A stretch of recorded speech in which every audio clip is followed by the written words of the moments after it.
Hey, Meg. Hey. We did it. We're back. We pressed start. Why are you laughing? Because. Welcome. No comment. No comments. All right. Well, there's going to be lots of comments. Hopefully in the comments section of this. We're back. This is the Yore podcast. You didn't just randomly stumble upon this. And if you did, welcome. Check out yoretown.com and all the social medias that we have if you want. But either way, interesting little story here. And I wasn't sure if we were going to do something on this, but I feel like this is going to be a pretty good one, somewhat close to home. And we actually were just in this town, this area, this city. So I wanted to talk about this one. Speaking of talking about, Deluxe Edition Network. Check them out if you want. DeluxeEditionNetwork.com. Podcast of the month is Bacon is My Pod and the Beard Laws podcast. Check them and all the other amazing podcasts out. DeluxeEditionNetwork.com. Good stuff over there, isn't it, Meg? Mm-hmm. Awesome stuff. This story, not so awesome at all. What came of this story, though, is something that's decent at the end of the day. Like I said, I thought it was a opportunity for this platform to, kind of honor the victim, their family, and, there is a fundraiser that we were a part of that does the same things. So do you think we should just jump right into this? Or we should probably do the intro, right? Do the intro, yeah. All right, let's do the intro. Hopefully it works. If it doesn't, well, then you get to just chill for 14 seconds.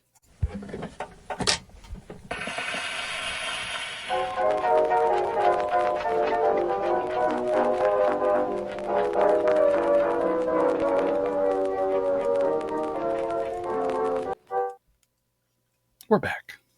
And hopefully you are too.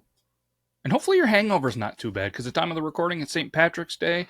This is released the day after, and if you took the day off of work, then, well, you're dedicated to the St. Patrick's Day. But if you have a hangover, good luck to you getting through the work day. You have any advice for the hangovers? Bloody Marys. There you go. Unless you're at work, you probably shouldn't. Just tomato juice. Just tomato juice. And then you might as well just have some tomato soup and a grilled cheese. And you can call it, as my lovely daughter does, is Thanksgiving or Thanks Patrick's Day. Thanks Patrick's Day. Well, yes, if you have a hangover, you will be thanking St. Patrick's and his day. But either way, this is something that we shouldn't be thankful for. This story is pretty dark. Listener discretion is advised. There is going to be some adult stuff in here. So again, if you're too young to be listening to this, there is going to be some adult stuff, some adult words and some things. So listener discretion advised. I feel like we should do that more. Mm-hmm. But we just did it. So I think we're covered now. Today, for any of those that haven't read the title, we're diving into the mysterious disappearance of a 16-year-old Carrie Lynn Nixon from Osable Forks, New York. And this happened in 1987. You're probably thinking, where the heck is Osable Forks? And you're way too lazy to Google it. It's fine. We have some cool pictures that came from this. Maybe we'll try to post on the Instagram as soon as Meg figures out how to use Instagram. But Osable Forks is nestled in the serene shadows of New York's Adirondack Mountains. Boy, is it beautiful, isn't it? Sure is. We got to see some snow-covered peaks. Then we got to see some fog that covered the mountains. Just a really cool area. I don't really think it was fog. I think it was snow clouds. Okay. It was snow clouds that covered the mountains that we couldn't see. And again, we were up there for a youth tournament that actually, again, honors the victims, their family, raises some money for, missing children. And it was the 33rd tournament. Very well done. And just a really cool thing. It kind of reminds you, where we came from was a bigger city. And then you just kind of go away from civilization. Windy roads, mountain, creeks, rivers, ponds, just stunning views. And then you come into this just very quaint, cute, I don't know how you would describe it, little town. Mm-hmm. Awesome.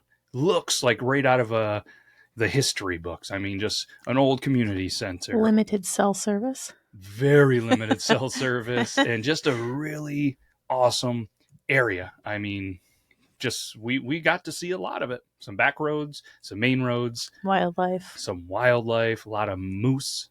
It's just a really beautiful area. Let's clarify though. You didn't see the moose. You just really wanted to. I thought I saw one. There's crossing signs everywhere. I thought I saw one. They're mysterious. So mysterious. But Osable Forks, known, and like a lot of small towns, known for its friendly, kind of close knit communities. Violent crimes are extremely rare.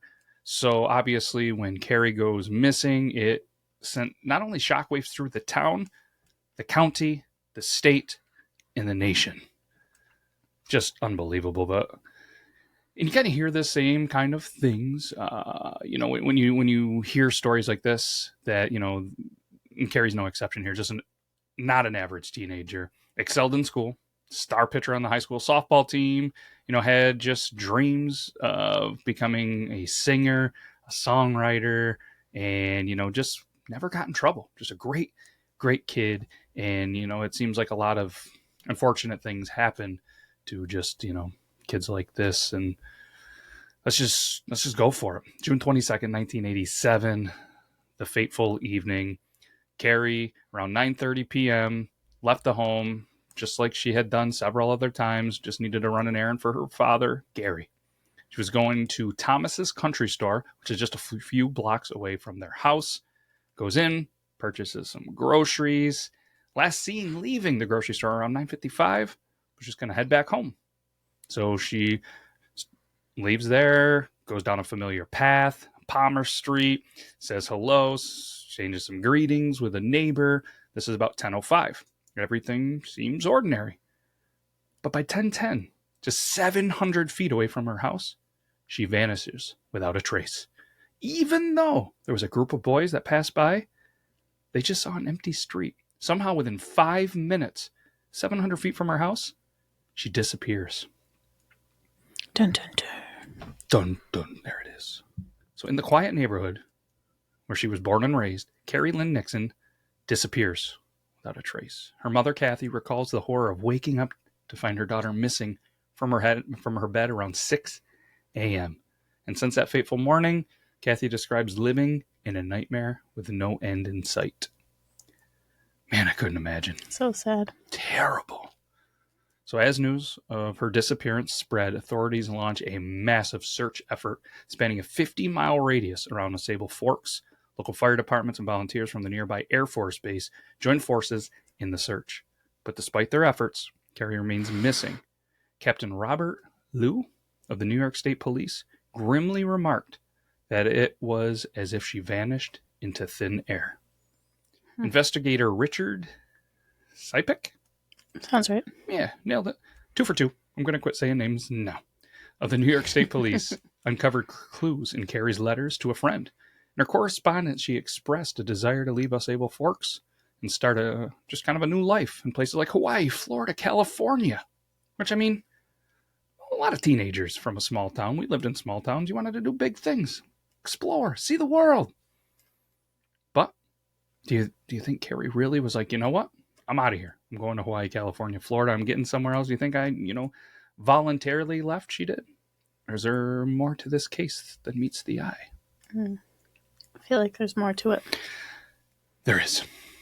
And, I mean, she couldn't have just vanished without a trace. Let's be honest with that. Whether you believe in aliens or not, there's some usually clue or something that's left behind. But this whole thing is just leaving investigators, family, everybody involved, baffled. The captain who was leading the investigation has a theory: abduction. And again, extremely rare with these violent cases and abductions and everything in small towns, especially Osable Forks. Carrie was dressed in casual attire, had been entrusted with the grocery money by her stepfather, Gary. She was given $20, only paid $3 at the store, yet never returns home after supposedly running errands. You know what I mean? So the captain argues that if she was to run away, she's not going to go and get the groceries, try to make her way back home. She's potentially going to not only take the $20, but probably the rest of the money that she's been saving and that she has in her room. But the money is untouched in her bedroom and everything else. And there's no clues that she was packing to kind of just run away. There would have to be something, right? Plus, she doesn't really want to cut ties, being very close to her family. It's just not adding up. Mm-hmm. And of course, Gary is going to continue. He just continues to reject the notion of Carrie willingly disappearing. He's convinced that someone took her on her way home, probably and possibly in a vehicle. The lack of clarity surrounding the perpetrator's identity adds another very confusing layer of the mystery to this case. Winter now sets in, and these winters in this area are going to be pretty brutal, I would have to imagine, in the mountains and everything. But then all of a sudden, Meg, a letter arrives from an anonymous sender in Flint, Michigan. And it suggests that Carrie is in, how would you say that one?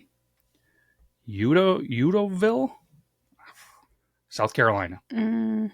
Utahville?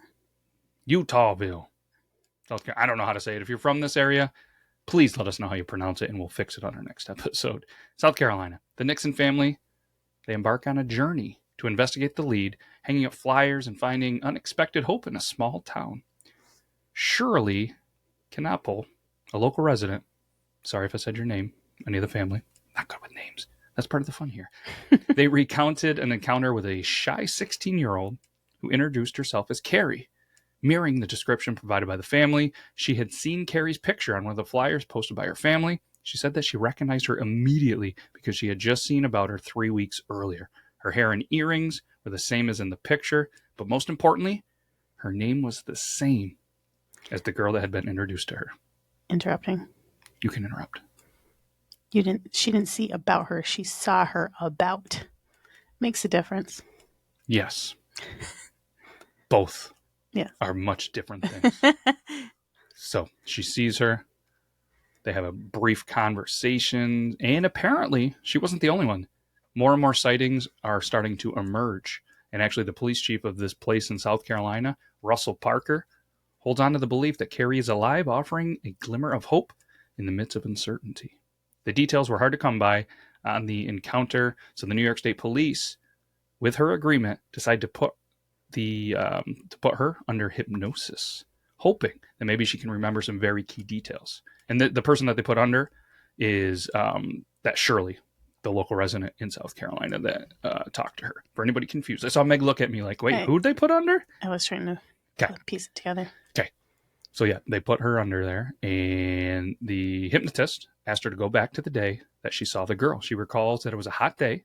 There was a little red-headed girl came up and asked her to meet a new friend of hers, whom identified as Carrie. Shirley asked her where she was from, and she said New York. Shirley asked her if she was down here to stay, and she said yes. The hypnotist next asked Shirley to describe Carrie. She said that she had long brown hair. She asked her where she was staying, but she answered for her saying across the lake. Carrie seemed shy, unwilling to offer much conversation beyond her name. Shirley asked her to repeat her first name, and she said Carrie. Shirley said to her, Carrie Lynn Nixon? That is a pretty name. Shirley then walked away from the group. Shirley had worked for about 4.5 years in a program where some of their clients were actually runaways. This kind of allowed her to pick up on some things, such as the way Carrie evaded her questions. She believed that Carrie was a runaway. After the session, authorities investigated the circumstances of Shirley's sighting. They found the girl, who was allegedly Carrie, but were disappointed to discover that she suffered from a memory lapse. Who was with Carrie? That was with Carrie. Suffered from a memory lapse and couldn't recall the incident. After failing to find any other confirmed sightings of Carrie, the investigation, once again, like so many other, just reach a dead end, kind of stalls out. In the time since she had vanished, police have investigated 70 sightings, conducted over 1,500 interviews, and examined over 200 unidentified bodies. I mean, they're putting in the work. I mean, they are putting in the work. It does appear, and again, the case kind of goes cold. The family and people, just kind of wondering what is going on with the note and everything else. Was the note fake? Was it real? Is somebody just messing with them, trying to throw them off the trail? Then out of nowhere, Unsolved Mysteries actually receives 2 other letters from the same place, Flint, Michigan. They check it over. They have, scientists, what's the word I'm looking for? People that investigate. They're able to find out that the letters are from the same exact person, same writing, same everything, they believe. And at this point, though, there's no suspects still. And very conflicting theories. So now it's March 1990, which is 3 years. Gary and Kathy Nixon, they're grappling with the fading hope of ever seeing their daughter Carrie again. A glimmer of possibility emerges from an unexpected source: a New Kids on the Block concert video. Friends of the family spotted a familiar face among the crowd of enthusiastic teenage fans. Could it really be Carrie?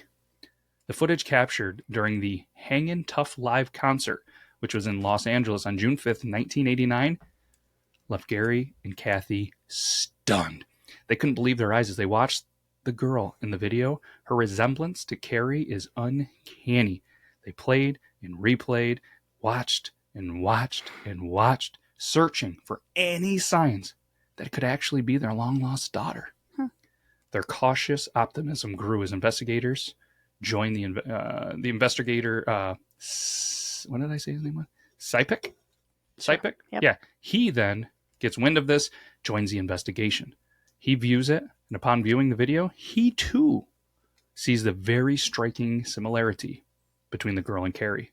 A detailed comparison between an enhanced photo from the video and a picture of Carrie taken before her disappearance revealed numerous similarities, from the hair length, the color, facial features. Notably, the girl in the video sported multiple earrings in her right ear, which mirrored Carrie's very distinct style of her earrings. Hope is growing, but Kathy, the mother, remains very cautious and uncertain. And obviously, Gary and the investigator, they find themselves increasingly convinced that the girl in the video could actually be Carrie. So they're clinging to this newfound hope. They embarked on a renewed quest for answers, determined to unravel the mystery surrounding her disappearance. In a remarkable turn of events, members of the New Kids on the Block, learning of Carrie Lynn Nixon's story, felt compelled to lend their voices to the search for answers. Jonathan Knight extended a heartfelt invitation, urging the girl from the concert video to reach out to authorities and share her side of the story. He echoed this plea, urging viewers who may have encountered her to come forward with any information that could help locate her. I mean, that's awesome for them to do, right? Mm-hmm. They don't have to, but at that point, like, how could you not once you hear about this, Love me some New Kids on the Block. And you got to think, 89, 90, technology, social media isn't around. For them to be able to, they're having to share it to news channels. They're not going to get on social media apps and just record a video that millions and millions of people can see. Right. It's much different times. Some might say a better time, but not a better time for this poor, unfortunate family. So Kathy and Gary, the possibility of finally finding closure loomed so close. They remained hopeful that the girl in the video could provide answers to the questions they had that haunted them for years. With unwavering determination, Kathy reiterates her love for Carrie and her desperate need to reconnect with their daughter. November 1990, investigators actually locate the girl from the concert video, bringing a mix of relief and disappointment. Mm-hmm. While she was found to be alive and well, her identity was not Carrie. She was identified as Lynette Melancon. Lynette shared her perspective on the case in an interview with Inside Edition, shedding light on the mistaken identity that had briefly sparked hope in the Nixon family's heart. Though the search of Carrie Lynn Nixon continued, the development served as a reminder of the complexities and challenges in the quest for truth and closure in cases of missing loved ones. Again, it's not an easy task that these law enforcement are dealing with. After nearly 7 years of frustrating dead ends, the case of Carrie Lynn Nixon takes a significant turn of events in January 1994. The authorities in Osable Forks receive a breakthrough when a 29-year-old by the name of Robert Anthony Jones emerges as a suspect. Jones had come to their attention due to his involvement in a string of bank robberies spanning northeastern New York and Maine between 1987 and 1993. And again, this is when some of the details do get a little bit graphic, a little bit adultish. So again, listener or viewer discretion advised. I've always wanted to say that. Why did we wait till 40 something, almost 50 episodes to say that? That's our new thing. You got to remind me. You gotta make it like a little sound effect. Okay. We'll do just that. Hit the button. Wow. All right. Let's reel it back in. September 1993. Jones admitted guilt to the series of bank heists and an associated firearms charge. His confession marked a pivotal moment in the investigation, providing law enforcement with crucial insights into his criminal activities. Subsequently, in December of the same year, Jones received a sentencing of 15 years in federal prison for the crimes. But while Jones' apprehension and sentencing brought a sense of closure to the bank robbery cases, it also raised hopes that he might hold vital information regarding Carrie Lynn Nixon's disappearance. With renewed determination, investigators turned their attention to uncovering any potential links between Jones and Carrie's vanishing, hoping to finally unravel the mystery that had plagued the community for so long. The chilling truth behind her disappearance finally comes to light January 1994, when Robert Anthony Jones, that same suspect, was, turned in. By who? His wife.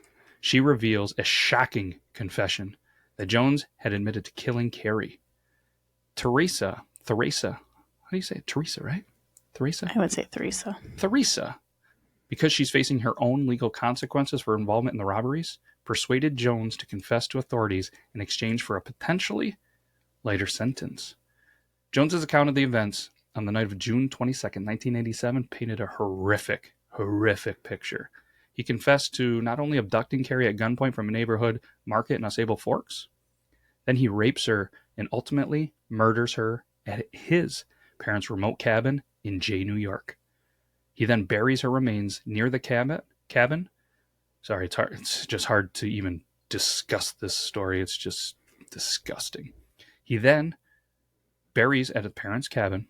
He then returns every single year to the same place with his family, his wife and children, to have a picnic. But he's just going there to make sure that the gravesite is undisturbed. January 28th, 1994, Jones led state troopers to the shallow grave where her remains were found.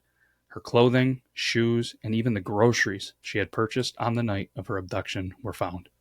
Jones pleads guilty to first-degree kidnapping, first-degree rape, and second-degree murder, receiving a sentence of 18 years to life to be served concurrently with the existing 15 years that he got for the robbery sentence.